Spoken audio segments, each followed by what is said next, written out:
Selamat pagi, saya ucapkan kepada Bunda Irina dan juga Pak Fandi selaku dosen penampu mata kuliah Manajemen Keuangan Pemerintah.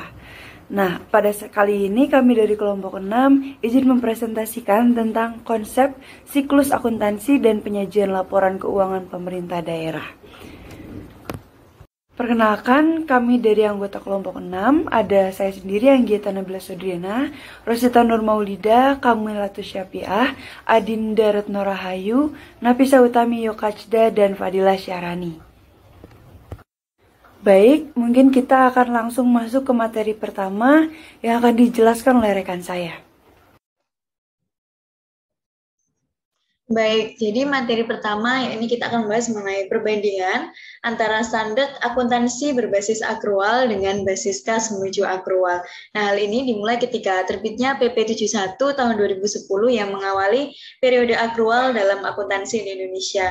Dan perubahan berbasis akuntansi ini sudah diisyaratkan oleh UU nomor 17 tahun 2003 pada pasal 36, yakni mengenai ketentuan mengenai pengakuan dan juga pengukuran pendapatan dan belanja berbasis akrual yang dilaksanakan selambat-lambatnya dalam jangka waktu 5 tahun.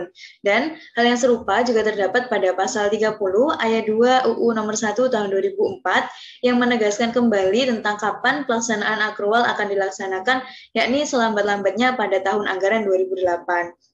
Dan meskipun SAP berbasis akrual sudah diterbitkan sejak 2010, penerapan SAP berbasis kas menuju akrual masih dimungkinkan sampai tahun anggaran 2014.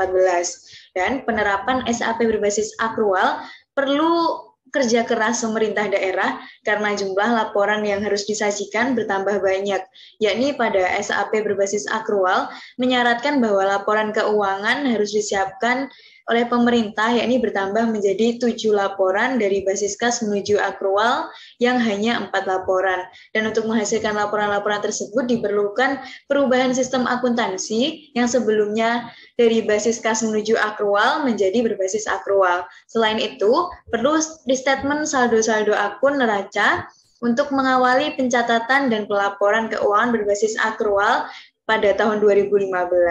Dan jika tidak dipersiapkan dengan baik, maka tentu saja perubahan basis akuntansi ini dapat mempengaruhi kualitas dari pertanggungjawaban APBD. Lalu, basis akrual atau accrual basis, yakni sebuah teknik pencatatan akuntansi yang pencatatannya dilakukan saat terjadinya transaksi walaupun kas belum diterima. Dan dalam pencatatan penggunaan basis akrual ini tentu akan lebih akurat dan dengan menggunakan basis akrual aset, kewajiban, dan maksud saya, dan dengan menggunakan pencatatan berbasis akrual ini, maka aset, kewajiban, dan ekuitas akan lebih mudah diukur.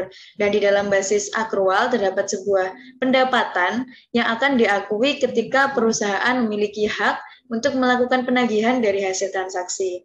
Dan penggunaan basis akrual ini tidak memperdulikan kapan kas akan diterima atau kapan kas dikeluarkan. Dan serta penggunaan biaya di dalam basis akrual ini ketika kewajiban membayar sudah jatuh tempo. Lalu biaya tersebut juga dapat diakui ketika kewajiban membayar sudah terjadi meskipun kas belum dikeluarkan. Lalu untuk basis kas atau cash basis, yakni sebuah metode pencatatan di dalam akuntansi yang hanya mencatat transaksi jika penerimaan atau pengeluaran kas sudah terjadi. Jadi hal ini tuh meskipun ada transaksi yang terjadi, misalnya hutang ataupun piutang, tetapi karena di dalamnya tidak ada kas yang keluar atau masuk, maka transaksi ini tidak dicatat jika menggunakan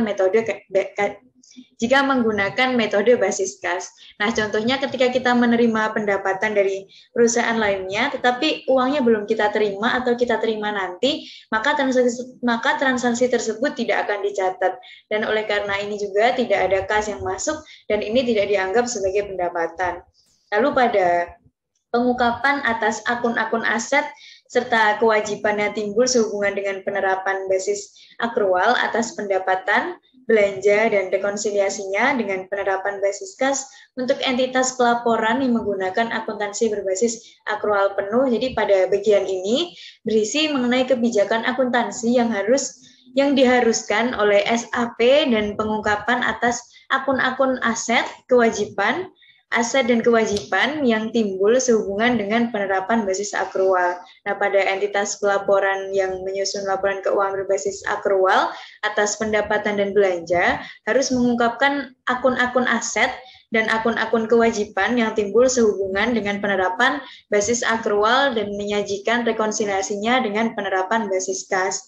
Nah, pada entitas laporan yang sudah menggunakan asas akrual murni, yakni suatu proses pengadaan yang belum tuntas sampai pengeluaran seluruh belanja dari kas negara dan penerimaan berita acara setelah terima barang mungkin sudah membukukan komitmen. Akan saya ulangi, jadi pada entitas pelaporan yang sudah menggunakan asas akrual murni, suatu proses pengadaan yang belum tuntas sampai pada pengeluaran seluruh belanja dari kas negara dan penerimaan berita acara setelah terima barang mungkin sudah membukukan komitmen kontrak yang ditandatangani sebagai dasar dari pencatatan aset tetap dengan nilai sebesar nilai kontrak. Nah, di pihak lain, entitas yang menggunakan asas kas menuju akrual mungkin baru mencatat aset tetap dalam akun konstruksi dalam pengerjaan dengan nilai sebesar nilai yang tercantum pada berita acara kemajuan pekerjaan. Nah, perbedaan ini akan dapat lebih dimaklumi jika entitas yang menggunakan asas akrual murni menyajikan rekonsiliasinya dengan basis kas menuju akrual. Nah, selanjutnya yakni kerangka konseptual akuntansi akan dijelaskan oleh rekan saya.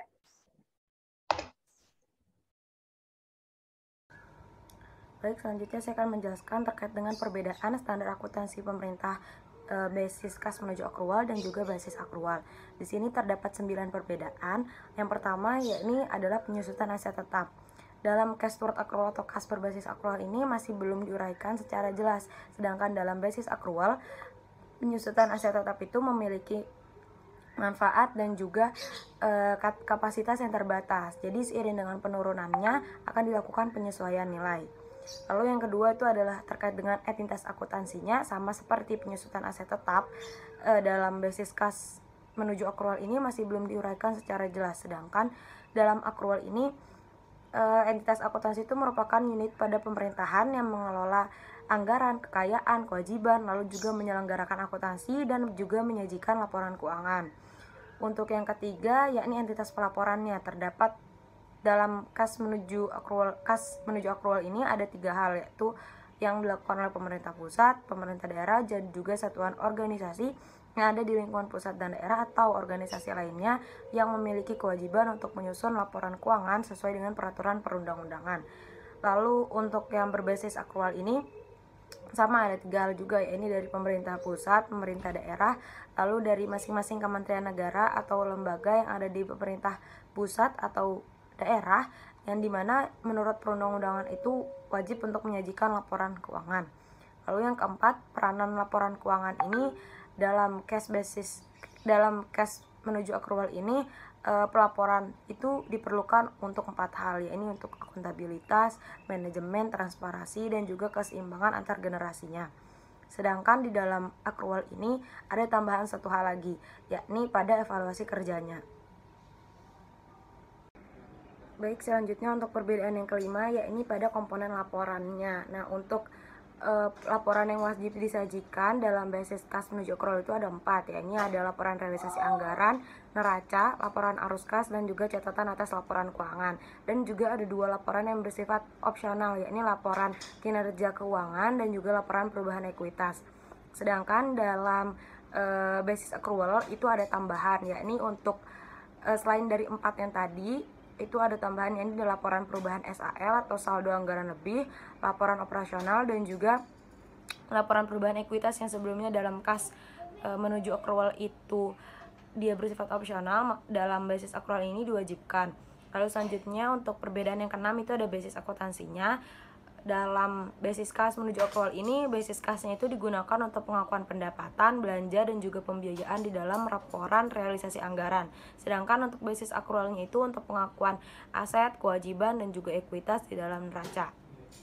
Dalam basis akrual itu basis akrualnya itu untuk pengakuan pendapatan, beban, aset, kewajiban, dan juga ekuitas. Dan apabila dalam penyusunan anggaran itu menggunakan basis akrual, maka laporan realisasi anggarannya itu juga menggunakan basis akrual. Lalu selanjutnya untuk unsur laporan keuangan ini, yang pertama pada laporan realisasi anggaran itu harus ada pendapatan, belanja, transfer, dan pembiayaan. Di dalam neraca itu harus ada aset, kewajiban, dan juga ekuitas dana yang terdiri dari ekuitas dana lancar, investasi, dan juga dana cadangan. Lalu dalam laporan arus kas itu harus ada penerimaan dan pengeluaran kasnya. Sedangkan di dalam basis akrual itu laporan pelaksanaan anggaran, lalu ada laporan realisasi anggaran pendapatan, laporan realisasi anggaran belanja, transfer, dan pembiayaan. Lalu yang ketiga itu ada laporan perubahan saldo anggaran lebih, itu isinya untuk menyajikan informasi kenaikan atau penurunan saldo anggaran lebih pada tahun pelaporan yang dibandingkan dengan tahun sebelumnya. Lalu ada laporan finansial dan neraca ini terdapat unsur kewajiban, aset, kewajiban, dan juga ekuitas. Lalu dalam laporan operasional ini ada pendapatan, beban, transfer, dan juga pos luar biasa. Lalu dalam laporan perubahan ekuitas ini sama halnya dengan laporan perubahan SAL tadi.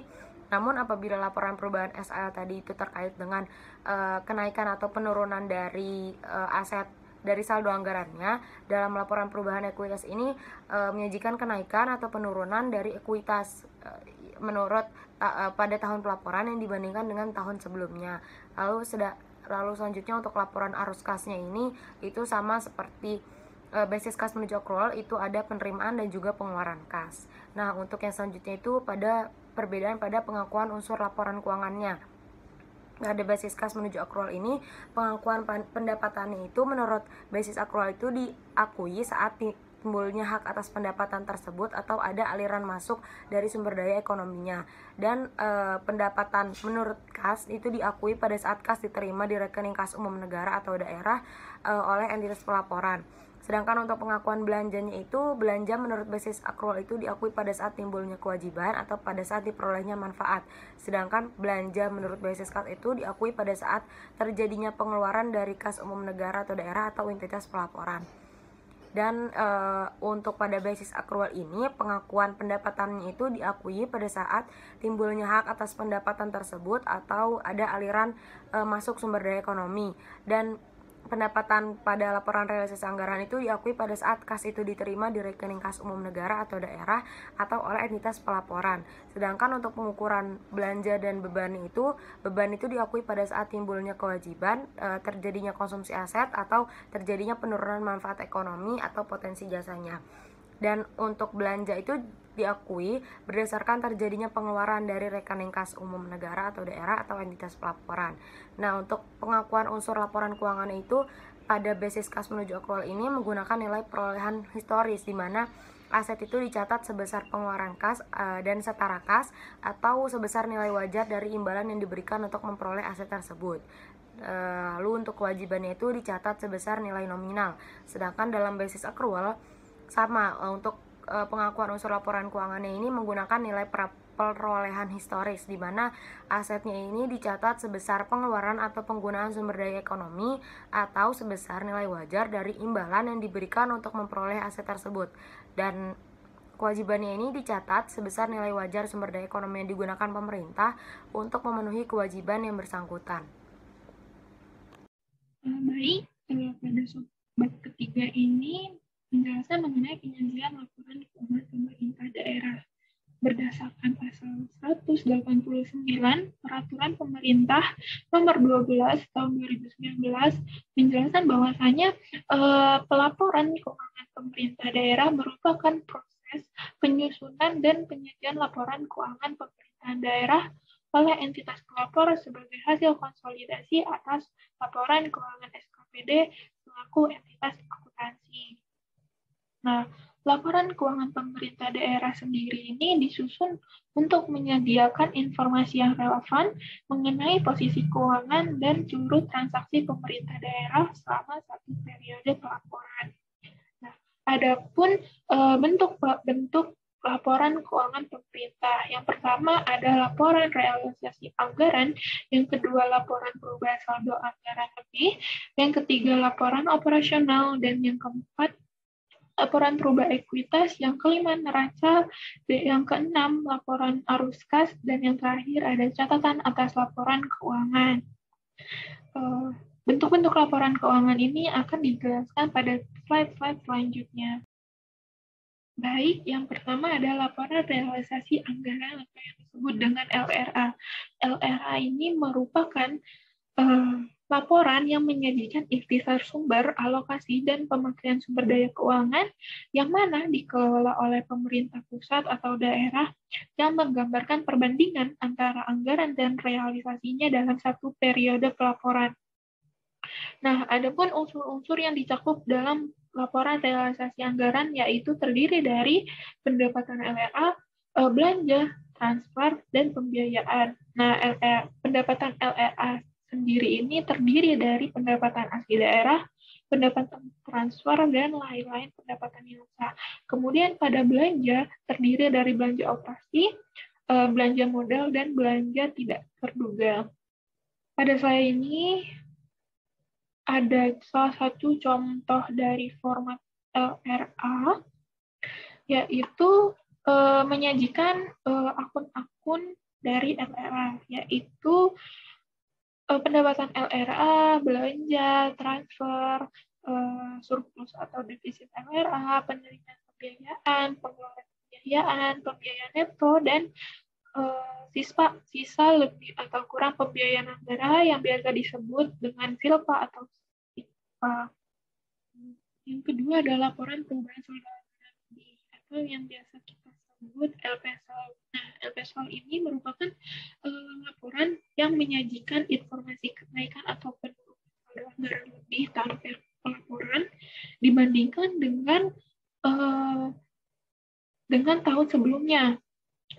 Seperti contoh pada gambar, itu merupakan contoh dari laporan perubahan saldo anggaran lebih.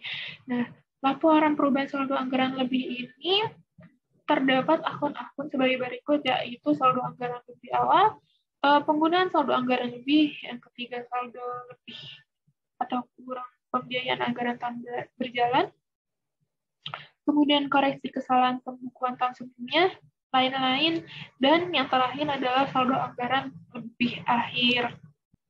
Kemudian yang ketiga ada laporan operasional atau yang biasa disebut dengan LO. Nah, LO ini merupakan laporan yang menyajikan ikhtisar sumber daya ekonomi yang menambah ekuitas dan penggunaannya yang mana dikelola oleh pemerintah pusat atau daerah untuk kegiatan penyelenggaraan pemerintah dalam satu periode pelaporan. Unsur-unsur yang dicakup secara langsung dalam laporan operasional ini terdiri dari pendapatan LO, beban, transfer, dan pos-pos luar biasa atau akun-akun luar biasa. Nah, pendapatan LO sendiri ini terdiri dari pendapatan asli daerah, pendapatan transfer, dan lain-lain pendapatan yang sah. Kemudian pada slide ini terdapat contoh atau format dari laporan operasional yang mencakup akun-akun sebagai berikut, yaitu pendapatan LO, beban, surplus atau defisit dari operasi, kemudian kegiatan non-operasional, surplus atau defisit sebelum pos luar biasa, dan pos luar biasa. Yang terakhir ada surplus atau defisit LO. Kemudian yang keempat ada laporan perubahan ekuitas atau yang biasa disebut LPE. LPE sendiri merupakan laporan yang menyajikan informasi kenaikan atau penurunan ekuitas tahun pelaporan dibandingkan dengan tahun sebelumnya. Nah, pada slide di sini itu ada format atau contoh dari laporan perubahan ekuitas yang mana menyajikan ekuitas awal, surplus atau defisit LO pada periode yang bersangkutan. Kemudian ada dampak kumulatif perubahan kebijakan atau kesalahan mendasar, misalnya dari koreksi nilai persediaan, selisih revaluasi aset tetap, lain-lain, dan yang terakhir ada ekuitas akhir. Yang kelima ada neraca. Neraca ini menggambarkan posisi keuangan suatu entitas pelapor mengenai aset, kewajiban, ekuitas pada tanggal tertentu. Nah, unsur-unsur dari neraca ini ada aset, kewajiban, dan ekuitas pastinya. Nah, aset aset sendiri ini diklasifikasikan ke dalam aset lancar dan aset non-lancar. Kemudian kewajiban sendiri dikelompokkan ke dalam kewajiban jangka pendek dan kewajiban jangka panjang. Pada slide ini terdapat format dari neraca. Nah, neraca sendiri ini menyajikan akun-akun kas dan secara kas, investasi jangka pendek, piutang pajak dan bukan pajak, persediaan investasi jangka panjang, aset tetap, kewajiban jangka pendek dan kewajiban jangka panjang, yang terakhir ada ekuitas. Dalam penyusunan laporan keuangan pemerintah daerah mencakup laporan arus kas. Nah, jadi apa sih yang dimaksud dengan laporan arus kas itu? Jadi laporan arus kas adalah bagian dari laporan finansial yang menyajikan informasi penerimaan dan pengeluaran kas selama periode tertentu. Nah, jadi dalam laporan arus kas ini terdapat beberapa aktivitas. Yang pertama ada aktivitas operasi. Nah, aktivitas operasi ini adalah aktivitas penerimaan dan pengeluaran kas yang ditujukan untuk kegiatan operasional pemerintah selama satu periode akuntansi. Nah, jadi dalam aktivitas operasi ini arus masuknya itu diperoleh dari penerimaan perpajakan, kemudian penerimaan negara bukan pajak atau retribusi, lalu ada penerimaan hibah, penerimaan bagian laba perusahaan negara atau daerah, dan investasi lainnya. Lalu juga ada penerimaan lain-lain atau penerimaan dari pendapatan luar biasa serta penerimaan transfer. Nah, sementara dalam arus keluar kasnya untuk aktivitas operasi ini diperoleh dari pembayaran pegawai, kemudian pembayaran barang, bunga, subsidi, hibah, bantuan sosial, kejadian luar biasa, serta pembayaran transfer. Nah, aktivitas selanjutnya yang ada dalam laporan arus kas ini yaitu aktivitas investasi. Aktivitas investasi ini adalah aktivitas penerimaan dan pengeluaran kas yang ditujukan untuk perolehan dan pelepasan aset tetap serta investasi lainnya yang tidak termasuk dalam setara kas. Jadi dalam aktivitas investasi ini arus kas masuk itu diperoleh dari penjualan aset tetap, kemudian penjualan aset lainnya, pencairan dana cadangan, penerimaan dan investasi, serta penjualan investasi dalam bentuk sekuritas. Sementara arus keluar kas dari aktivitas investasi ini diperoleh dari perolehan aset tetap, kemudian ada perolehan aset lainnya, pembentukan dana cadangan, penyertaan modal pemerintah, serta pembelian investasi dalam bentuk sekuritas. Nah, aktivitas selanjutnya yang ada dalam laporan arus kas yaitu ada namanya aktivitas pendanaan. Nah, untuk aktivitas pendanaan ini adalah aktivitas penerimaan dan pengeluaran kas yang berhubungan dengan pemberian piutang jangka panjang atau pelunasan utang jangka panjang yang nantinya mengakibatkan perubahan dalam jumlah dan komposisi piutang jangka panjang dan utang jangka panjang. Untuk arus masuk kas dari aktivitas pendanaan ini antara lain ada penerimaan utang luar negeri, kemudian penerimaan dari utang obligasi, penerimaan kembali pinjaman kepada pemerintah daerah dan perusahaan negara. Nah, sementara dalam arus kas aktivitas pendanaan ini meliputi pembayaran pokok utang luar negeri, pembayaran pokok utang obligasi, serta pengeluaran kas untuk dipinjamkan kepada pemerintah daerah dan perusahaan negara. Selanjutnya, ada yang namanya itu aktivitas transitoris. Aktivitas transitoris ini adalah aktivitas penerimaan dan pengeluaran kas yang tidak termasuk dalam aktivitas operasi, investasi, maupun pendanaan. Jadi, arus masuk kas dari aktivitas transitoris ini meliputi penerimaan PFK atau perhitungan pihak ketiga dan penerimaan transitoris seperti kiriman uang masuk dan penerimaan kembali uang persediaan dari bendahara pengeluaran. Sementara arus kas keluar dari aktivitas transitoris ini meliputi pengeluaran PFK atau perhitungan pihak ketiga dan pengeluaran transitoris seperti kiriman uang keluar dan pemberian uang persediaan kepada bendahara pengeluaran. Nah, dalam slide ini teman-teman bisa lihat ya, tertera format laporan arus kas yang meliputi ada aktivitas operasinya, kemudian ada aktivitas investasi, aktivitas pendanaan, serta aktivitas transitoris yang sudah kita bahas di slide sebelumnya. Berikutnya kita akan membahas terkait penyusunan catatan atas laporan keuangan. Nah, jadi sebelumnya laporan keuangan ini merupakan informasi yang kompleks dan disusun berdasarkan standar tertentu yang nantinya dapat berpotensi menimbulkan kesalahpahaman antara si penyusun dan si pengguna laporan keuangan. Kesalahpahaman yang terjadi dalam kalangan pengguna laporan keuangan dapat disebabkan oleh persepsi dari pembaca laporan keuangan yang berbeda dengan si penyusun laporan keuangan tadi. Jadi, untuk menghindari kesalahpahaman tersebut, laporan keuangan harus disertai dengan catatan atas laporan keuangan yang mana berisi tentang informasi memudahkan pengguna dalam memahami laporan keuangan. Baik, berikut ini adalah hal-hal yang harus ada dalam CALK. Di antaranya yaitu yang pertama, terkait informasi kebijakan fiskal atau keuangan, ekonomi makro, pencapaian target Perda APBD, berikut kendala dan hambatan yang dihadapi dalam pencapaian target. Kemudian ada menyajikan ikhtisar pencapaian kinerja keuangan selama tahun pelaporan. Selanjutnya, menyajikan informasi tentang dasar penyusunan laporan keuangan dan kebijakan-kebijakan akuntansi yang dipilih untuk diterapkan atas transaksi dan kejadian-kejadian penting lainnya. Lalu mengungkapkan informasi yang diharuskan oleh standar akuntansi pemerintah yang belum disajikan pada lembar muka atau on the face laporan keuangan.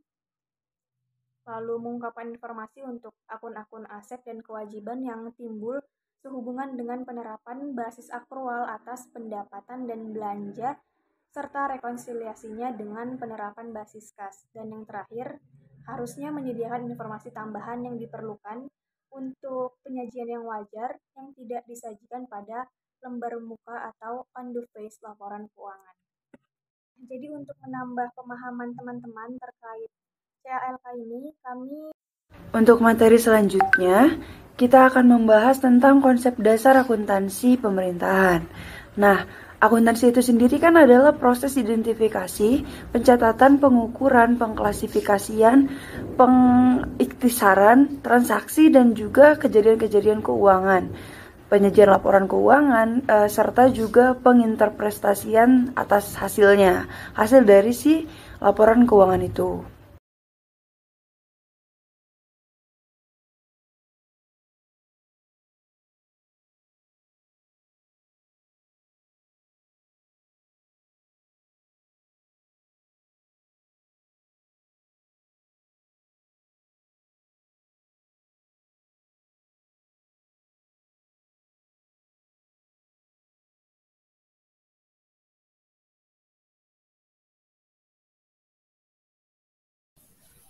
Baik, selanjutnya kita akan menjelaskan tentang siklus akuntansi keuangan daerah, di mana di siklus akuntansi keuangan daerah ini kita akan menjelaskan dua objek. Yang pertama itu persamaan dasar akuntansi dan pencatatan transaksi, dan yang kedua itu siklus akuntansi.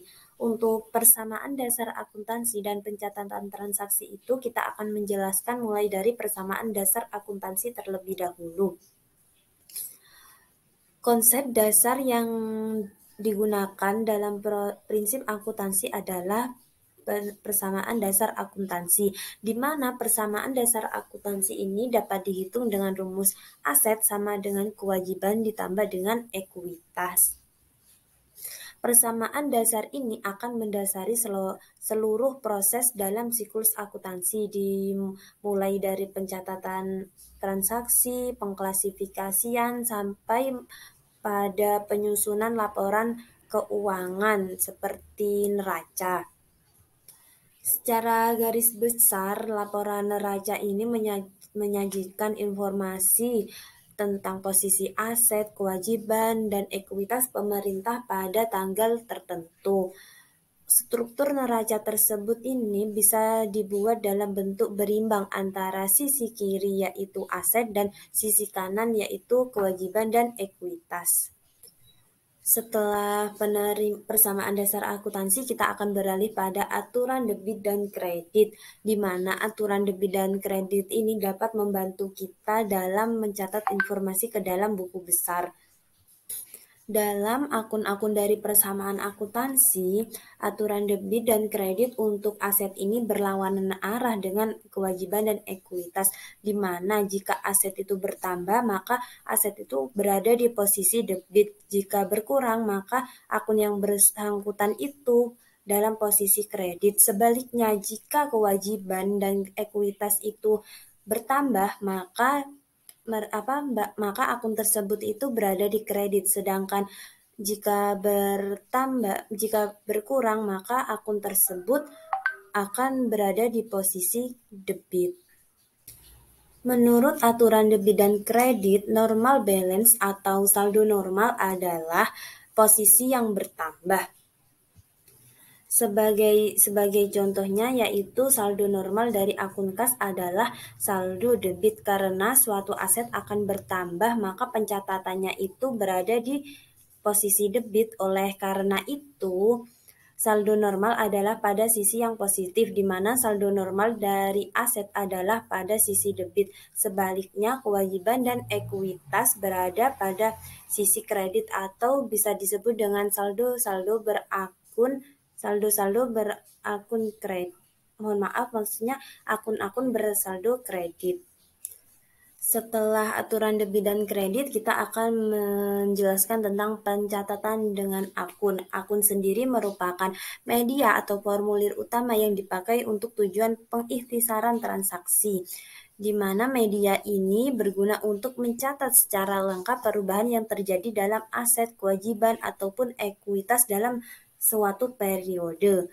Kelompok akun-akun yang digunakan dalam suatu organisasi disebut dengan buku besar atau ledger, sedangkan daftar dari akun-akun dalam entitas disebut dengan daftar akun atau chart of account. Akun-akun ini disajikan dalam daftar tersebut lengkap dengan nama dan nomor kode akun. Dengan menggunakan akun, maka informasi dapat diperoleh saat dibutuhkan dan laporan keuangan dapat disusun secara tepat waktu. Untuk bentuk akun sendiri itu terdiri dari 3 bagian. Yang pertama adalah nama akun dari masing-masing unsur aset, kewajiban, dan ekuitas. Ini diletakkan di atas garis horizontal pada huruf T. Yang kedua itu sisi kiri, yang ketiga itu sisi kanan pada dari huruf T. Berdasarkan Permendagri nomor 64 tahun 2013 tentang penerapan standar akuntansi pemerintahan berbasis akrual pada pemerintah daerah akan dikelompokkan ke dalam 3 kelompok, yaitu yang pertama akun neraca, di mana dalam akun neraca tersebut ada aset, kewajiban, dan ekuitas. Yang kedua yaitu akun realisasi anggaran, di mana di situ terdapat pendapatan LRA, belanja, dan pembiayaan. Yang ketiga itu ada akun laporan operasional yang terdapat pendapatan LO dan beban. Setelah menjelaskan tentang persamaan dasar akuntansi dan pengklasifikasian transaksi, maka kita akan menjelaskan tentang siklus akuntansi, lebih tepatnya itu siklus akuntansi pemerintah daerah. Siklus akuntansi pemerintah daerah merupakan sistem akuntansi pemerintah daerah yang dilaksanakan oleh PPK SKPD dalam satu rangkaian proses. Sebagaimana dinyatakan dalam pasal 6 Permendagri nomor 64 tahun 2013, sistem akuntansi pemerintah daerah itu dibedakan menjadi 2. Yang pertama sistem akuntansi SKPD dan yang kedua itu sistem akuntansi PPKD. Yang pertama yaitu sistem akuntansi SKPD, di mana SKPD sendiri merupakan entitas akuntansi yang berkewajiban menyusun laporan keuangan dan menyampaikannya kepada kepala daerah melalui PPKD. Oleh karena itu, SKPD ini menyelenggarakan sistem akuntansi SKPD untuk menghasilkan laporan keuangan SKPD yang terdiri dari LRA, LO, LPE, neraca, dan CALK. Yang kedua yakni sistem akuntansi PPKD atau bisa dijelaskan dengan sistem akuntansi pejabat pengelola keuangan daerah. Ini dibagi menjadi dua, yaitu SAPPKD sebagai pengguna anggaran atau entitas akuntansi yang akan menghasilkan laporan keuangan PPKD yang terdiri dari LRA PPKD, LPSAL, LOPPKD, neraca PPKD, dan CALK PPKD.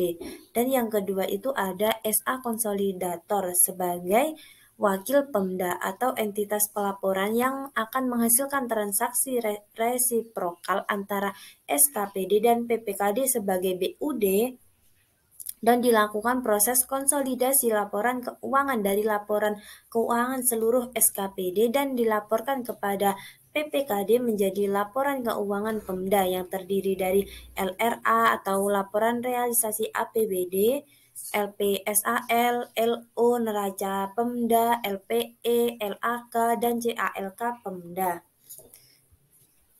Nah, kita kan sudah mengetahui ya, sistem akuntansi itu merupakan langkah-langkah atau tahapan yang harus dilalui dalam penyusunan laporan keuangan. Nah, di sini itu langkah-langkah tersebut itu ada 8 langkah. Yang pertama itu pencatatan jurnal LRA dan saldo awal di buku jurnal. Yang kedua itu analisis transaksi dan pencatatan transaksi di buku jurnal. Yang ketiga, pencatatan jurnal penyesuaian di buku jurnal. Yang keempat, posting ke buku besar. Yang kelima, penyusunan neraca saldo setelah penyesuaian. Yang keenam, penyusunan laporan keuangan. Yang ketujuh itu ada pencatatan jurnal penutup di buku jurnal. Dan yang kedelapan itu ada penyusunan neraca saldo setelah penutupan. Baik, mungkin itu saja yang bisa dipaparkan oleh kelompok kami. Semoga apa yang kami berikan itu bisa dicerna dan juga menjadi sebuah ilmu baru untuk kalian. Terima kasih atas perhatiannya. Terima kasih Bu Erina dan juga Pak Pandi. Wassalamualaikum warahmatullahi wabarakatuh.